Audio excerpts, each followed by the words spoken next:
संगत जी राधा स्वामी। वाणी संत सबरूपी अकाल पुरुष, आप सभी के भीतर बैठे कुल मालिक को प्रणाम। आप सभी को प्रणाम।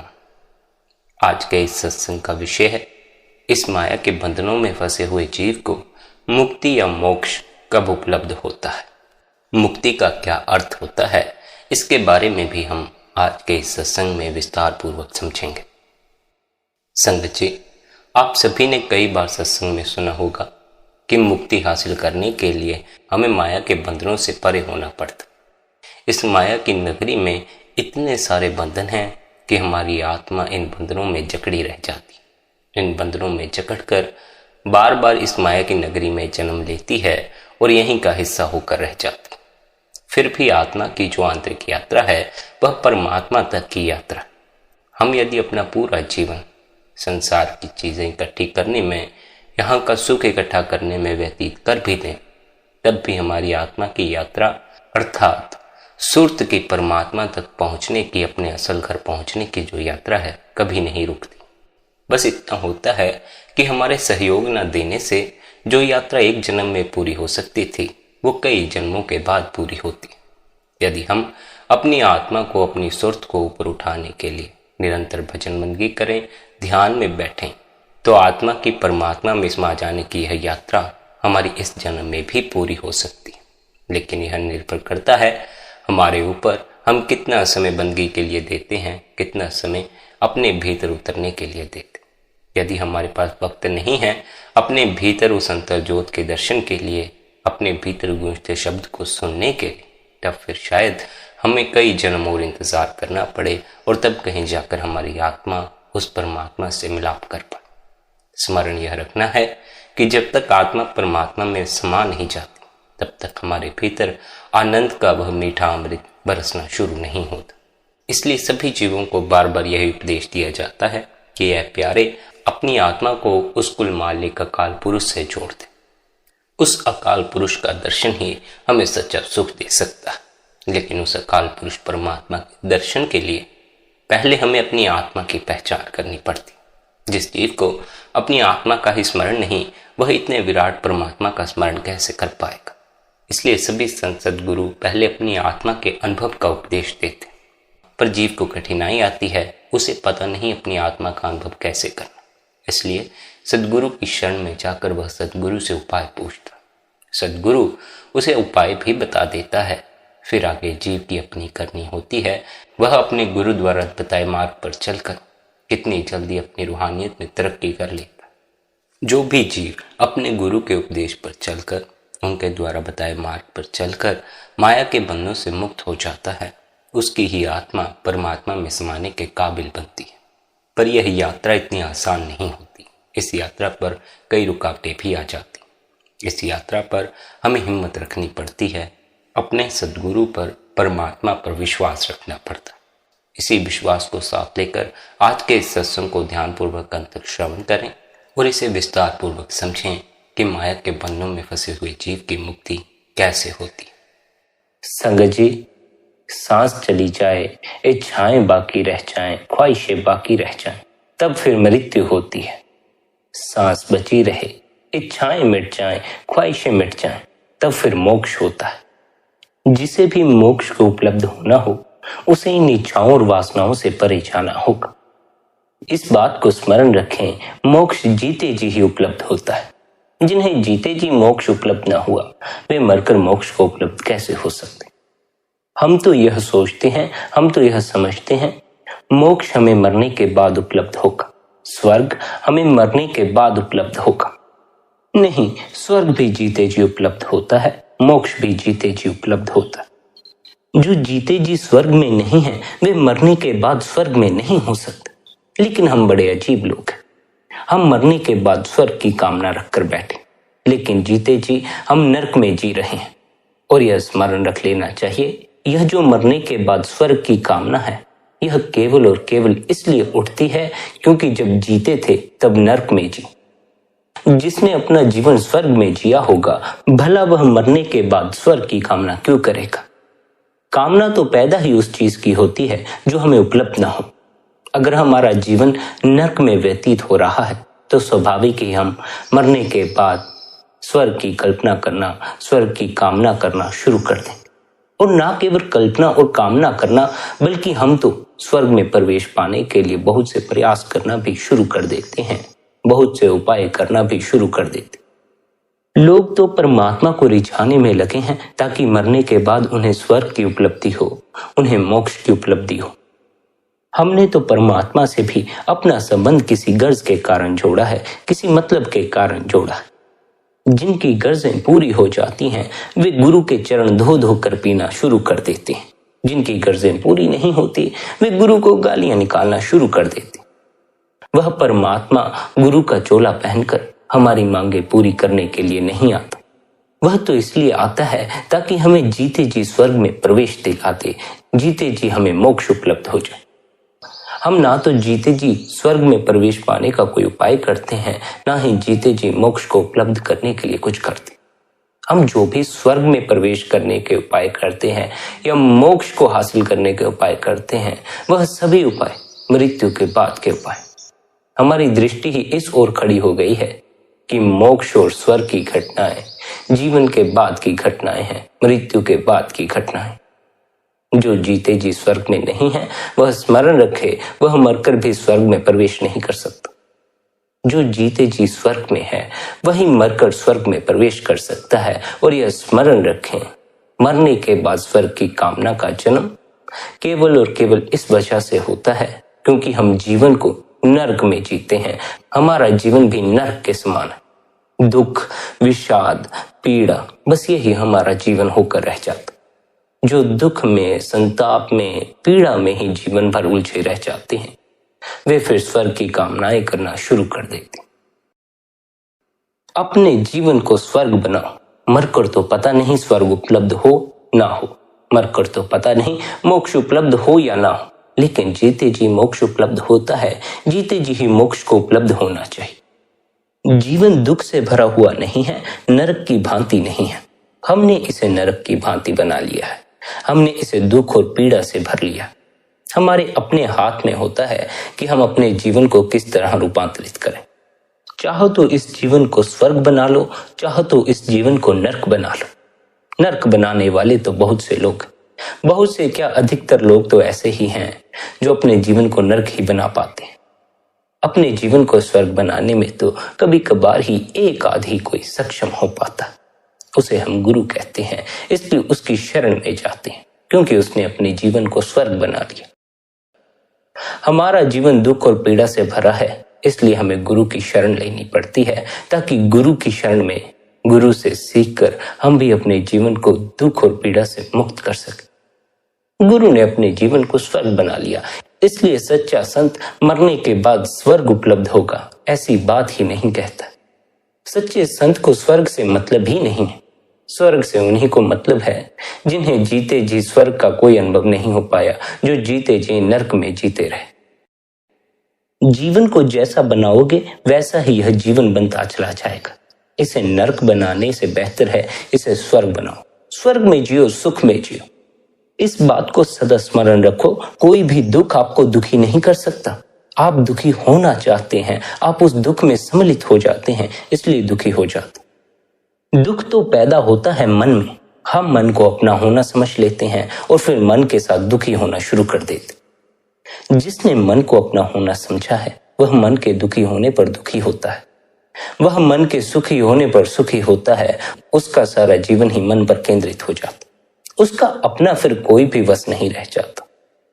जैसे जैसे मन का साथ छोड़ोगे वैसे वैसे यह भी अनुभव होना शुरू हो जाएगा। मन का दुख भी छूटना शुरू हो गया, मन का सुख भी छूटना शुरू हो गया।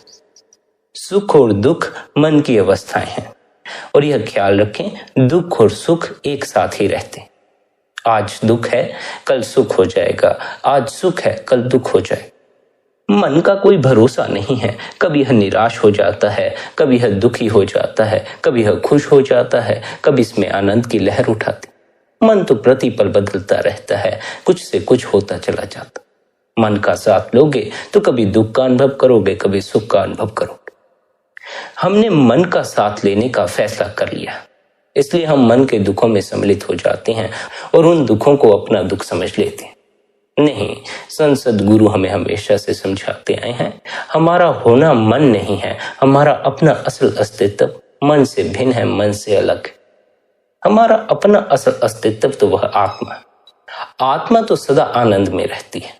आत्मा को न सुख से मतलब है न दुख से मतलब, क्योंकि आत्मा मन नहीं है।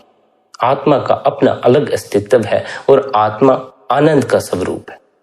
मन सुख और दुख का साथी, इसलिए जो मन का साथ लेते हैं वे सुख और दुख का अनुभव करते हैं। लेकिन यह बड़ी ही कठिन बात है कि कोई मन में उठे दुख को अपना दुख ना समझे। हम लोग मन से इस कदर चिपके हुए हैं कि अब हमें मन का होना पूरा पूरा अपना होना ही लगता। जो इच्छाएं हमारे भीतर उठती हैं वह इच्छाएं हमें अपनी इच्छाएं लगती। जो वासनाएं भीतर उठती हैं वे वासनाएं हमें अपनी वासनाएं लगती हैं। जो सुख दुख हमारे भीतर उठता है वह सुख दुख हमें अपना सुख दुख लगता। हम अगर सोचे भी कि यह दुख हमारा नहीं है, मन द्वारा खड़ा किया जा रहा है, तब भी हम उस दुख से बच नहीं पाते। बात थोड़ी कठिन है, इतनी आसान बात नहीं है, क्योंकि हमने जन्मों जन्मों से मन की पकड़ मजबूत की है। इसलिए हमें अपने आप को मन से अलग अनुभव कर पाना बड़ा ही कठिन मालूम पड़ता। यही कारण है कि संत सद्गुरु हमें फरमाते हैं, निरंतर अभ्यास करो। निरंतर अभ्यास द्वारा, निरंतर बंदगी द्वारा, निरंतर ध्यान द्वारा हमें अपना अस्तित्व मन से अलग अनुभव होना शुरू हो जाता। मन से अपने को अलग देखने के लिए प्रतिदिन 1 घंटे के लिए अपने मन के साक्षी हो जाए, अपने भीतर उठते विचारों के साक्षी हो जाएं, अपने भीतर उठती इच्छाओं वासनाओं के साक्षी हो जाएं। जब आप साक्षी होंगे तभी आपको यह अनुभव में आना शुरू होगा कि आप मन से अलग हैं। अगर आप साक्षी नहीं होंगे, मन के साथ एक हो जाएंगे, तब फिर आपको मन के अलग होने का अनुभव नहीं हो पाएगा। इसलिए प्रतिदिन 1 घंटा तो मन के साक्षी होने के लिए जरूर बैठें, जरूर ध्यान में बैठा करें। 1 घंटे के लिए अपने विचारों के साक्षी हो जाओ, अपने भीतर उठते हर विचार, हर चीज के साक्षी हो जाओ। जो कुछ भीतर हो उसके साक्षी होकर बैठे रहो, बस देखने वाले हो जाओ, दृष्टा हो जाओ। कुछ भी करने की जरूरत नहीं। कुछ भी करने का प्रयास करोगे तो करता हो जाओगे, साक्षी हो जाएगा। इसलिए कुछ भी करने में मत लगना। 1 घंटे के लिए बस साक्षी होकर बैठ जाना। जैसे जैसे साक्षी भाव बढ़ता जाएगा, भीतर का साक्षी प्रकट होता जाएगा, वैसे वैसे आपको मन नजर आना शुरू हो जाएगा। फिर आपको यह अनुभव होना भी शुरू हो जाएगा कि मन द्वारा खड़े किए जा रहे विचार, ख्वाहिशें और इच्छाएं आपकी अपनी नहीं। आत्मा की कोई इच्छा, कोई ख्वाहिश, कोई तमन्ना नहीं। आत्मा मरने के बाद स्वर्ग की मांग नहीं करती। आत्मा मरने के बाद मोक्ष की मांग नहीं करती, क्योंकि आत्मा स्वर्ग में ही है, आत्मा मोक्ष में ही है। आत्मा खुद ही मोक्ष है। जिसे अपनी आत्मा की उपलब्धि हो जाती है वह मोक्ष को उपलब्ध हो जाता। जो जीते जी अपनी आत्मा को खोज लेता है, अपने आत्म स्वरूप में प्रविष्ट हो जाता है, उसका पूरा जीवन ही स्वर्ग हो जाता। जो देह के तल पर ही जीते हैं, मन के तल पर ही जीते हैं, उन्हीं का जीवन नरक बनता चला जाता। आत्मा के तल पर जीने वालों का जीवन नरक नहीं होता, उनका जीवन तो स्वर्ग की भांति होता। यही कारण है कि वे मरने के बाद स्वर्ग की कामना नहीं करते। यही कारण है कि सच्चे संत महात्मा स्वर्ग के प्रलोभन नहीं देते। सच्चे संत सद्गुरुओं को आप यह कहते नहीं सुनोगे, भजन बंदगी करो, ध्यान करो, मरने के बाद स्वर्ग मिलेगा। नहीं, सच्चा संत कहता है भजन बंदगी करो, ध्यान करो, जीते जी स्वर्ग उपलब्ध हो जाएगा। जीते जी स्वर्ग में जियोगे, आनंद में जियोगे। इस संसार में जिन्होंने अपने जीवन को नरक बना लिया, उन्होंने स्वर्ग का निर्माण कर लिया, स्वर्ग की कथाएं कर ली, स्वर्ग की कहानियां कर ली। जी रहे हैं दुख में, इसलिए मरने के बाद सुख की कामना करनी पड़ रही है। अगर जीवन ही सुख में जीना शुरू कर दो तो मरने के बाद सुख की कामना करने की आवश्यकता ही नहीं पड़ेगी। इन झूठे भ्रमों में मत पड़ना। मरने के बाद स्वर्ग उपलब्ध होता है। अगर स्वर्ग उपलब्ध होता भी है तो जीते जी ही हो जाता है, उसके लिए मरने की कोई आवश्यकता थोड़ी है। और उससे भी अजीब बात तो यह है, यह जो लोग स्वर्ग के प्रलोभन देते हैं, ऐसा कहते हैं कि मरने के बाद स्वर्ग जाओगे, ये लोग तो मरने को राजी भी नहीं है। ये लोग तो मरना ही नहीं चाहते। ये लोग फिर स्वर्ग की कामनाएं करते किस लिए? मरना भी नहीं चाहते, जीना भी नरक में चाहते हैं, फिर भी स्वर्ग की कामनाएं कर रहे हैं। बड़ी मूर्खता की बात होगी। अगर मानते हो मरकर स्वर्ग उपलब्ध होता है तो मरने से भय क्यों खाते हो? फिर तो मरने के लिए राजी हो जाओ, फिर तो स्वर्ग के द्वार खुले ही हुए, फिर किस बात का डर है? अगर मरना भी नहीं चाहते, मरने से भय लगता है, जीने की कामना बरकरार है, तब फिर दुख में जीना कोई जरूरी तो नहीं, तब फिर नरक में जीना कोई जरूरी तो नहीं, तब फिर अपने जीवन को नरक बना लेना जरूरी तो नहीं। अगर जीना ही चाहते हो, मरना नहीं चाहते, तो कम से कम सुख में तो जियो, कम से कम अपने जीवन को स्वर्ग तो बना लो। ऐसे कब तक घिसटते पिसटते जीते रहोगे? कब तक इन दुखों और पीड़ाओं में जीते रहोगे? यह जीना भी कोई जीना हुआ? जीने का तो पता नहीं चलता, सारा जीवन दर्द और पीड़ में ही गुजर जाता। आदमी सारा जीवन रोता ही रह जाता है। खुशी की तो उसे खबर भी नहीं होती कि वह कब आखिरी बार खुश हुआ था।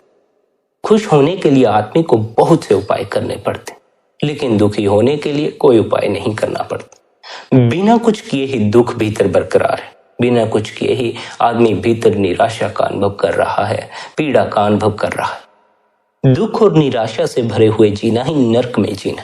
अधिकतर लोग जीते जी भी नरक में जी रहे हैं। मरने के बाद का तो खैर उनका पता नहीं, कहाँ जाएंगे कहाँ नहीं जाएंगे। जो साधक भीतर की यात्रा पर चले हुए हैं वे इस बात को स्मरण रखें, अपने भीतर से स्वर्ग की कामना को निकाल दें, क्योंकि हमारी स्वर्ग की कामना मरने के बाद की कामना है।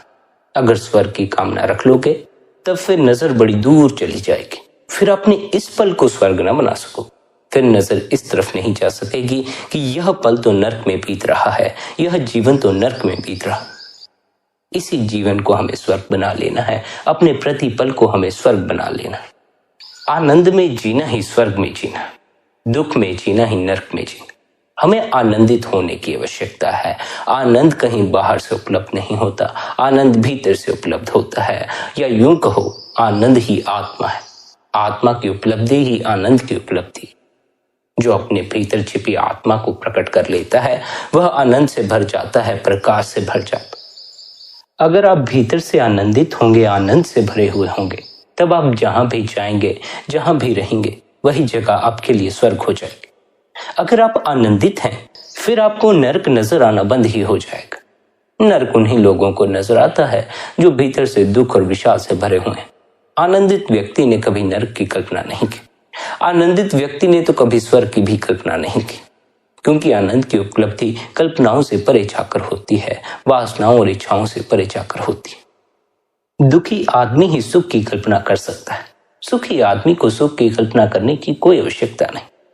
जो भीतर से आनंद से भर गया उसे फिर स्वर्ग में आनंद देखने की कोई आवश्यकता नहीं। हम तो यह सोचते हैं स्वर्ग पहुंच जाएंगे तो आनंद से भर जाएंगे।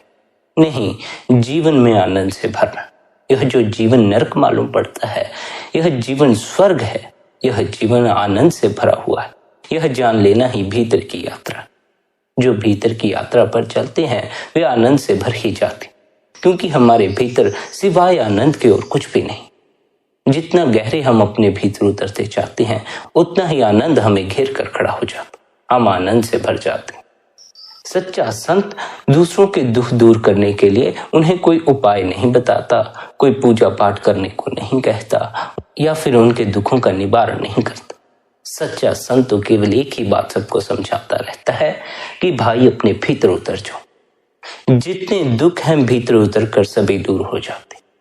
सच्चा संत तो सभी को एक ही उपदेश देते, लेकिन सभी उस उपदेश पर चलते नहीं, सभी भीतर उतरते नहीं, सभी भीतर के आनंद को चखते नहीं। जो भीतर के आनंद को चख लेते हैं वे फिर सभी दुखों से ऊपर उठ जाते हैं। इसलिए सद्गुरु हमें बार बार समझाते हैं, अपने भीतर उतरो, भीतर अपनी आत्मा की खोज करो।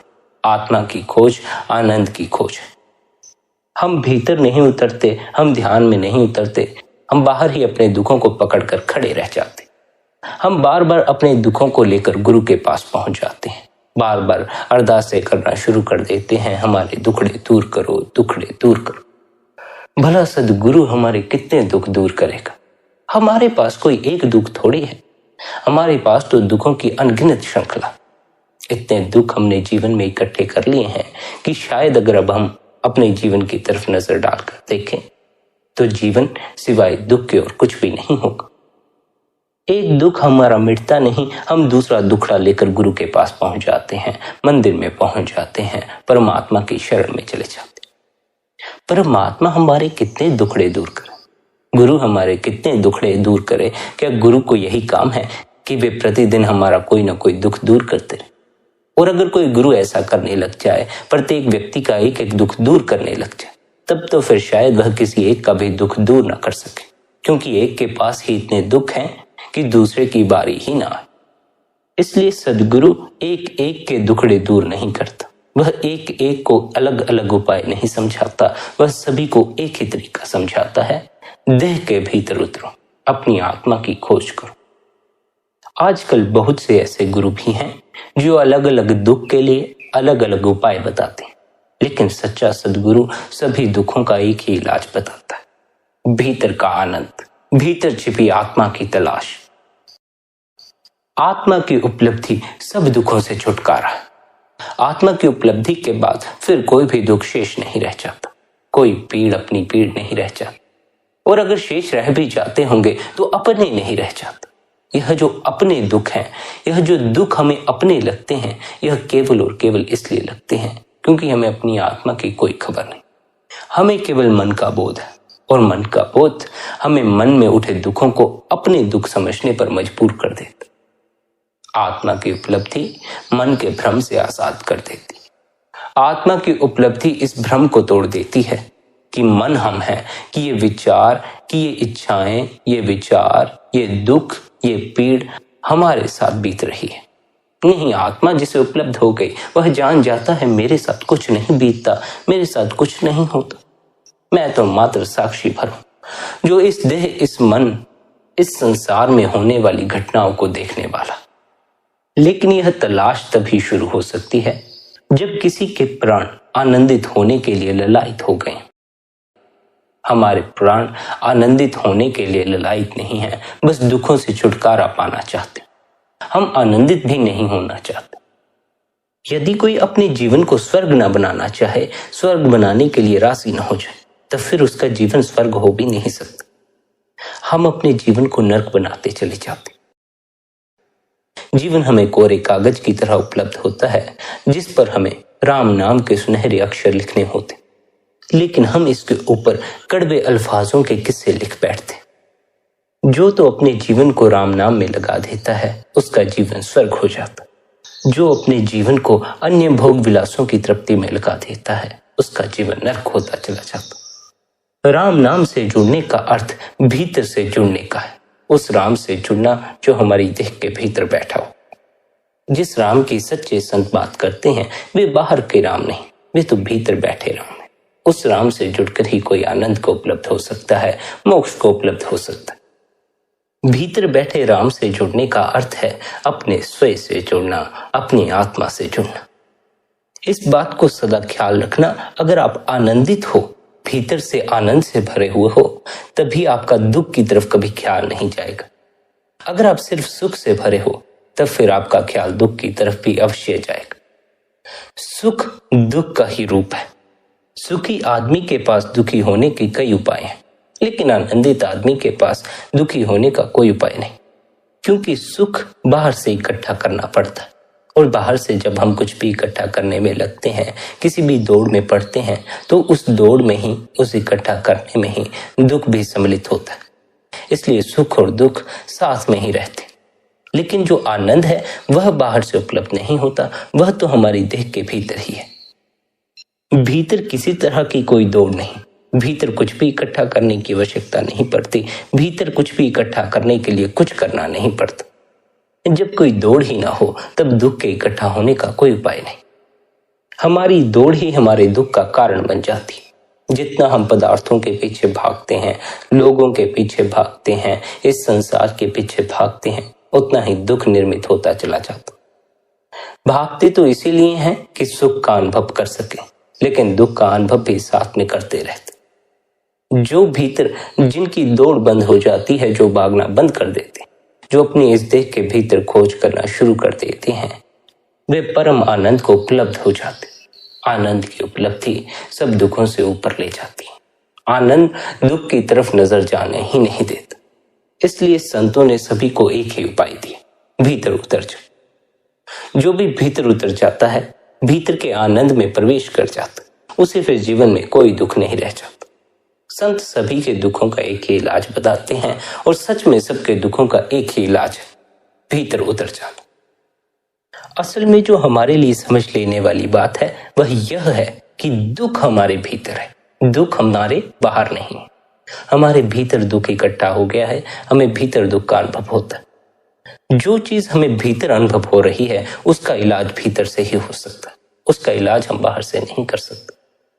जैसे हमारा हाथ खराब हो जाए तो उसका इलाज बाहर से करना पड़ता, पर अगर हमारा कोई भीतरी अंग खराब हो जाए तो उसका इलाज हमें भीतर से करना पड़ता।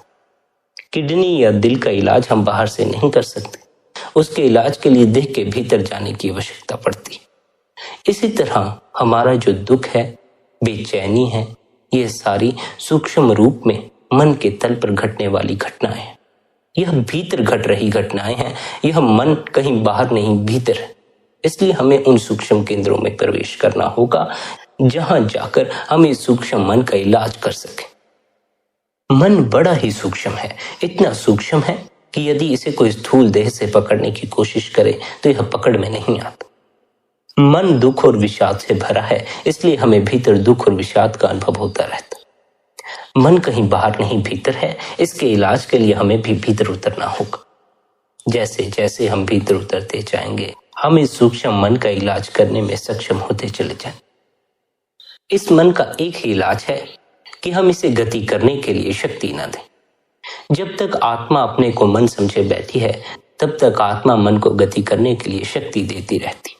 मन फिर इतनी ज्यादा गति कर जाता है कि मन विचारों का समूह हो जाता। फिर ये विचारों का समूह हमें विवश कर देता है कि हम भी अपने आप को विचार समझें। आदमी अपने आप को विचार ही समझता है, कल्पनाएं और इच्छाएं ही समझता, इसीलिए वह दुख का अनुभव करता रहता। इच्छाएं पूरी थोड़ी होती, पूरी नहीं होती, दुख इकट्ठा होता। वासनाएं पूरी नहीं होती, फिर उनसे भी दुख इकट्ठा हो जाता। इस जगत में जो भी कुछ हमारे विपरीत होता है, हम जो चाहते हैं उससे अलग होता है, वही हमारे भीतर दुख बनकर बैठ जाता। इसलिए संत समझाते हैं, इच्छाएं और आशाएं मत रखना। इच्छाएं और आशाएं रखोगे तो अपने आप ही इनके पूरे ना होने पर भीतर दुख का जन्म होना शुरू हो जाएगा। और हमें भी यह बात समझनी चाहिए कि इच्छाएं और कामनाएं पूरी नहीं होती। हम अगर अपने जीवन की तरफ गौर करके देखें तब हम पाएंगे हमारा जीवन हमसे बहुत विपरीत चला। हमारी बहुत सी इच्छाएं थी, बहुत कुछ हम चाहते थे, लेकिन वैसा कुछ भी नहीं हुआ। सबके साथ ऐसा ही होता है, सब सोचते हैं कि ऐसा करेंगे, लेकिन हो कुछ और जाता। हमें यह समझने की आवश्यकता है कि जीवन की अपनी एक प्रक्रिया है, लेकिन हम अपनी इच्छाओं और अपनी मर्जी को बीच में लाकर उस प्रक्रिया में दखल देने का प्रयास करते। दखल तो खैर हम फिर भी नहीं दे पाते, कर तो हम फिर भी कुछ नहीं पाते। जीवन तो फिर भी वैसा ही घटित होता है जैसा उसे घटित होना चाहिए, लेकिन हमारा यह जो इसे बदल देने का प्रयास है, अपनी मर्जी बीच में लाने का प्रयास है, यह हमारे दुख का कारण बन जाता, क्योंकि हमारी मर्जी पूरी नहीं होती। जब मर्जी पूरी नहीं होगी तो दुख का ही जन्म होगा। इसलिए इस विराट अस्तित्व में अपनी मर्जी को बीच में मत लाओ। यह विराट अस्तित्व आपकी मर्जी से नहीं चल रहा, उस परमात्मा, उस कुल मालिक की मर्जी से चल रहा है, उसकी दया मेहर से चल रहा है। अपनी मर्जी से जीवन को चलाने का अर्थ है उस परमात्मा की रजा से बाहर जीना। उसकी रजा में जीने का अर्थ है अपनी मर्जी को बीच में ना लाना, अपनी इच्छाओं, अपनी वासनाओं, अपनी ख्वाहिशों को बीच में ना लाना। अगर हम जीवन के साथ वैसे ही राजी हो जाएं जैसा वह घटता है, तब हमारे जीवन में कोई दुख नहीं रह जाएगा। पर अगर हम बीच में अपनी मर्जी लेकर खड़े हो जाएं कि जीवन ऐसा घटे, तब उसके वैसा ना घटने पर हमें सिर्फ दुख का ही अनुभव होने वाला है। हम करीब करीब ऐसा ही कर रहे हैं। हम चाहते हैं ऐसा हो जाए, वैसा हो जाए, लेकिन जब कुछ भी नहीं होता तो निराश होकर बैठ जाते। अपनी मर्जी को बीच में लाओगे तो निराशा स्वाभाविक ही पकड़ लेगी। अपनी इच्छाओं और वासनाओं को बीच में लाओगे तो निराशा स्वाभाविक ही पकड़ लेगी। इसलिए अपनी मर्जी को बीच में मत लाओ। उस परमात्मा की मर्जी में रहो, उसकी रजा में रहो। जैसी उसकी मर्जी को पूरा होने दो।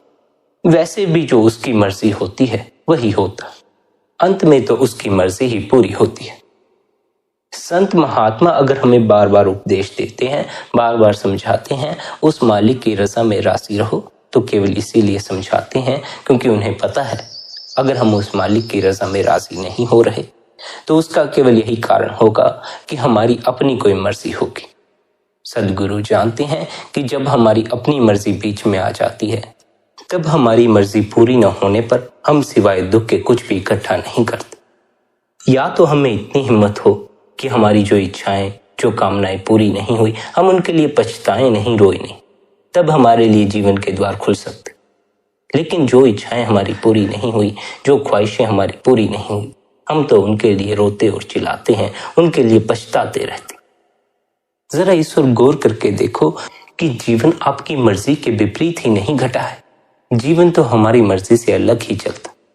जब हमारे किए कुछ होता ही नहीं तो भला हम अपनी मर्जी को बीच में लाएं क्यों? फिर तो हमें चाहिए कि हम उस परमात्मा की रजा में राजी हो जाएं। वह जो करता है ठीक करता, उसकी रजा में रहना ही हमारे लिए ठीक हो सकता, क्योंकि अभी तक भी जो हमारे जीवन में हुआ है वह उसकी मर्जी से ही हुआ है।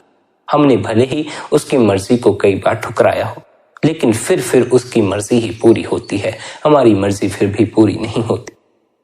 पर यह स्मरण रख लेना आवश्यक है, परमात्मा की रजा में राजी होना, उस मालिक की रजा में राजी होना कोई आसान बात नहीं है। मन बार बार अपनी इच्छाएं और ख्वाहिशें लेकर बीच में खड़ा हो जाता। जो अपने आप को मन समझते हैं वे फिर उन ख्वाहिशों और इच्छाओं की पूर्ति में लग जाते हैं, मन की मर्जी पूरी करने में लग जाते हैं, मालिक की रजा में राजी नहीं रह पाते। परमात्मा की रजा में भी वही राजी हो सकता है जो मन के कहे नहीं चलता। जो मन को अपना होना नहीं समझता वही उस कुल मालिक की रजा में राजी हो सकता। जब तक इच्छाएं और वासनाएं अपना होना लगती हैं तब तक ये बार बार मालिक की रजा में बाधा बनती रहेंगी, तब तक ये हमें उसकी रजा में रहने के लिए राजी नहीं होने देंगे। मन से परे होकर ही कोई इन इच्छाओं और वासनाओं को भूलकर उस परमात्मा की रजा में राजी हो सकता है। इसलिए संत सद्गुरु हमें क्या कहते हैं, निरंतर ध्यान करो, निरंतर भजन बंदगी में करो, ताकि इस मन से छुटकारा हो सके, इस मन से अपने अलग अस्तित्व की पहचान कर सको। निरंतर भजन बंदगी द्वारा निरंतर ध्यान में बैठने से हमारा यह भ्रम दूर होना शुरू हो जाता। मन सिर्फ एक भ्रम है, लेकिन यह भ्रम भी इतना पक्का है कि यह सत्य की तरह प्रतीत होता। सत्य तो केवल यही है कि हम मन नहीं, हम ये इच्छाएं, ये वासनाएं, ये विचार, ये कहानी, ये कल्पनाएं नहीं, हमारा इन सभी से अलग एक अस्तित्व। जब हम अपने असल अस्तित्व में प्रवेश कर जाते हैं तब हमारे भीतर कोई इच्छा, कोई ख्वाहिश बाकी नहीं रह जाती। जो जीते जी ही इन इच्छाओं, इन ख्वाहिशों से परे हो जाते, उन्हें ही मोक्ष उपलब्ध होता। सांस चलती रहे, इच्छाएं और वासनाएं विलीन हो जाए, वही मोक्ष। लेकिन जिनकी सांस चली जाती है पर इच्छाएं और वासनाएं बाकी रह जाती हैं, वे ही मृत्यु को उपलब्ध होते। बहुत से लोग ऐसे ही हैं जिनकी सांस तो चली जाती है लेकिन इच्छाएं और वासनाएं नहीं जाती। जीवन भर हम इन इच्छाओं, इन वासनाओं को इतना पक्का करते हैं कि मरने के बाद भी हमारा ख्याल इन्हीं की तरफ जाता। मरने के बाद भी हम मोक्ष को उपलब्ध नहीं हो पाते, मरने के बाद भी फिर हमें जन्म मरण के चक्कर में धक्के खाने पड़ते। इसलिए इस भूल में न रहें कि स्वर्ग की उपलब्धि मरने के बाद होगी या मोक्ष की उपलब्धि मरने के बाद होगी। नहीं, जीते जी जब श्वास चल रही है तभी हमें मोक्ष को उपलब्ध होना, तभी हमें अपने जीवन को स्वर्ग बना लेना। अगर हम श्वास के रहते रहते अपने जीवन को स्वर्ग बना लेंगे तब फिर हमारे लिए स्वर्ग की कामना भी मिट जाएगी। जीवन को स्वर्ग बना लेना, कहीं और स्वर्ग की कामना नहीं करनी है। जीवन ही स्वर्ग है, लेकिन जीवन स्वर्ग की तरह उपलब्ध नहीं होता, ना ही जीवन नरक की तरह उपलब्ध होता। जीवन तो मात्र जीवन की तरह उपलब्ध होता है। जो इसे जैसा बना लेते हैं यह वैसा ही हो जाता। जिन्होंने अपने जीवन को नरक बनाना चाहा उन्होंने नरक बना लिया, जिन्होंने जीवन को स्वर्ग बनाना चाहा उन्होंने स्वर्ग बना लिया, जिन्होंने नरक बना लिया उन्हें स्वर्ग की कामना करनी पड़ी, जिन्होंने स्वर्ग बना लिया उन्होंने फिर स्वर्ग की बात ही नहीं की, उन्होंने तो आनंद की ही बात की। उन्होंने जिन्हें भी जो उपदेश दिया यही दिया कि आनंदित हो जाओ, जीवन स्वर्ग हो जाएगा। जीवन को स्वर्ग बनाने के लिए अपने अंतस की गहराइयों में प्रवेश करने की आवश्यकता है। अपने भीतर के प्रकाश को जागृत करने की आवश्यकता है। सोई हुई आत्मा को जागृत करने की आवश्यकता है। जब तक आत्मा भीतर सोई हुई है तब तक मन मालिक बना रहेगा। तब तक मन का होना, अपना होना अनुभव होता रहेगा। जैसे जैसे आत्मा जागृत होना शुरू होती है वैसे वैसे मन भी अपनी मलकीती ढीली करने लगता है। जब आत्मा पूर्ण जागृत हो जाती है फिर मन रह ही नहीं जाता, फिर आत्मा ही मालिक होती है, फिर सभी कुछ वश में आ जाता। आप बचे रहें, मन की मृत्यु हो जाए तभी मोक्ष उपलब्ध हो सकता। मन बचा रह जाए, आप मिट जाएं, फिर मोक्ष की उपलब्धि नहीं होती। इस मन को मिटा लेना है, इस मन से परे चले जाना। मन से परे चले जाने का अर्थ है इन इच्छाओं, इन वासनाओं को अपना होना नहीं समझ लेना है, अपनी इच्छाएं अपनी वासनाएं नहीं समझ लेना। हालांकि इच्छाएं और वासनाएं हमें बड़ी प्रगाढ़ता से अपनी मालूम पड़ती, पर अगर हम निरंतर ध्यान करना शुरू कर दें, निरंतर इस मन के साक्षी होकर बैठना शुरू कर दें, तब फिर हमें यह खबर भी लगनी शुरू हो जाएगी हम जिस मन को, जिन इच्छाओं, जिन वासनाओं को अपनी वासनाएं समझते रहे, ये हमारी नहीं। पर क्योंकि मन सूक्ष्म है इसलिए हमें भी सूक्ष्म केंद्रों में प्रवेश करना होगा, तभी हमें इसकी खबर लग सकती। स्थूल पर ही ठहरे रह के तब सूक्ष्म में घटने वाली घटनाओं की खबर न लग सकेगी। सूक्ष्म में प्रवेश करना, निरंतर भीतर उतरना है, निरंतर भजन बंदगी करनी है, निरंतर ध्यान करना।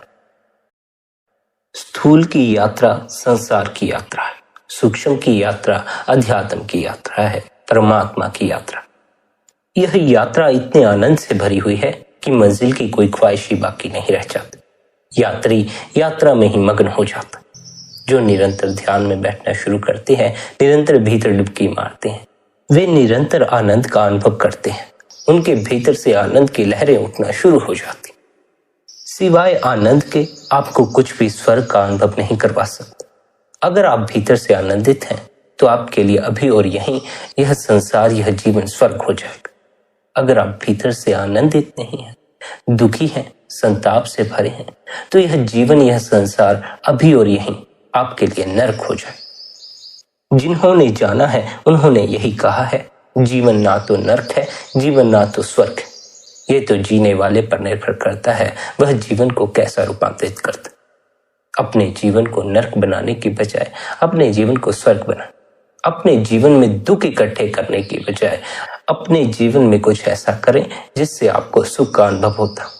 ऐसी चीजें ही ना दोहराते रहें जो बार बार आपको दुख देती रही हैं।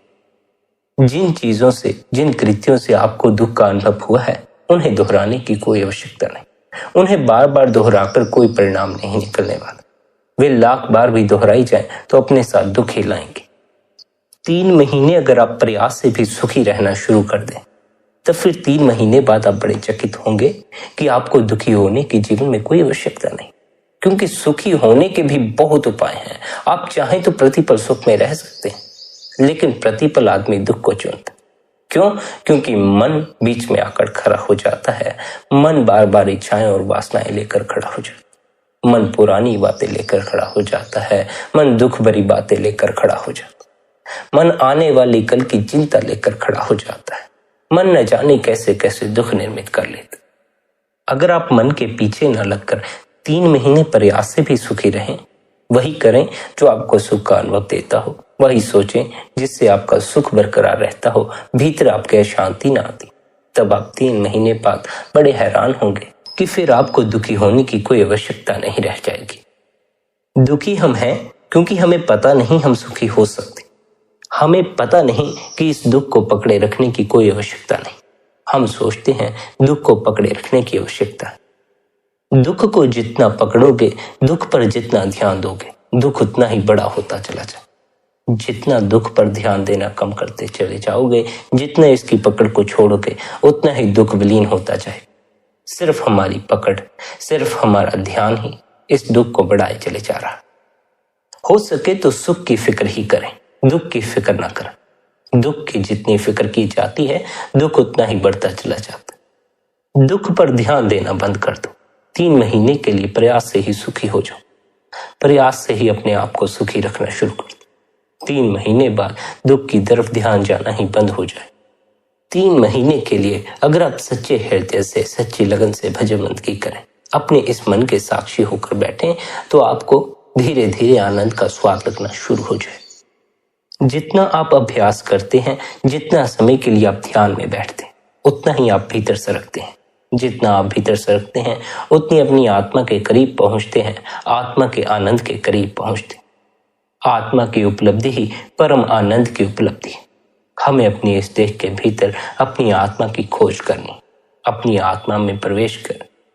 जब हम अपने आत्म स्वरूप में प्रवेश कर जाएंगे, तभी हमारा जीवन स्वर्ग बनने लगेगा। तब फिर हमारे लिए यह संसार भी परमात्मा का मंदिर हो जाएगा। यह संसार भी परमात्मा का ही मंदिर है, लेकिन मन की आंख इस संसार को मंदिर की तरह देखने में समर्थ नहीं है। मन की आंख तो मंदिरों में भी भिन्नता देखती है, मंदिरों को भी बांट कर बैठ जाती। हृदय की आंख ही परमात्मा के इस विराट मंदिर को देख सकती। निरंतर भजन बंदगी द्वारा, निरंतर ध्यान द्वारा अपने भीतर, अपने हृदय में प्रवेश करें। इस मन के तल से परे हो जाए। हृदय की आंख खुल जाए तो हर तरफ परमात्मा ही नजर आना शुरू हो जाता। फिर जिसे भी हम देखते हैं, जिससे भी हम मिलते हैं, उसी में परमात्मा की झलकें मिलना शुरू हो जाती। जब सब में परमात्मा नजर आना शुरू हो जाता है, फिर किसी से कोई झगड़ा नहीं रह जाता, किसी से कोई नफरत नहीं रह जाती, फिर सभी से प्रेम ही हो जाता। इसलिए परमात्मा को प्रेम स्वरूप भी कहा जाता है। जो प्रेमी हैं, वे तो सदा ही परमात्मा के निकट हैं। बस प्रेमी से नजर को हटाकर प्रेम पर नजर को कर लेना। वह प्रेम जिसका वे भीतर अनुभव करते हैं, वह किस तल से उठता है, उस तल की खबर ले लेनी है। जो भीतर प्रेम से भरे हैं, जिनका भीतर आनंद से भरा है, उनका ही जीवन स्वर्ग हो सकता है। जो भीतर दुख से भरे हैं, विषाद से भरे हैं, उनका जीवन नरक हो जाता। इसलिए स्वर्ग और नरक की घटनाएं मृत्यु के बाद की घटनाएं नहीं, बल्कि हमारे चित्त की अवस्थाएं। जिनका चित्त आनंद में है, वे स्वर्गवासी हैं। जिनका चित्त दुख में है, वे नरकवासी हैं। जीवन को जैसा बनाना चाहो, वैसा बनाने की छूट परमात्मा ने दे रखी है। लेकिन आप सभी से यह विनती है, जीवन को नरक बनाने की बजाय इसे स्वर्ग ही बनाना। क्योंकि दुख में जीने में वह मजा नहीं, जो आनंद में जीने में मजा। परमात्मा से यही प्रार्थना है, आपको भी आपके भीतर के आनंद की खबर लगे, आप भी चिंता और परेशानियों से मुक्त हो सके। प्यारी साध संगत जी, आज के इस सत्संग को यहीं विश्राम देते हैं। यदि आज का यह सत्संग आपको अच्छा लगा हो, तो आज के इस सत्संग को आप अपने मित्रों और संबंधियों के साथ शेयर भी कर सकते। बाकी आपके अपनी मौज है। अपना ख्याल रखें, सबके प्रति भीतर भले की कामना रखें। इतने प्रेम और प्यार से आपने सत्संग को सुना, उसके लिए आप सभी का धन्यवाद। राधा स्वामी जी।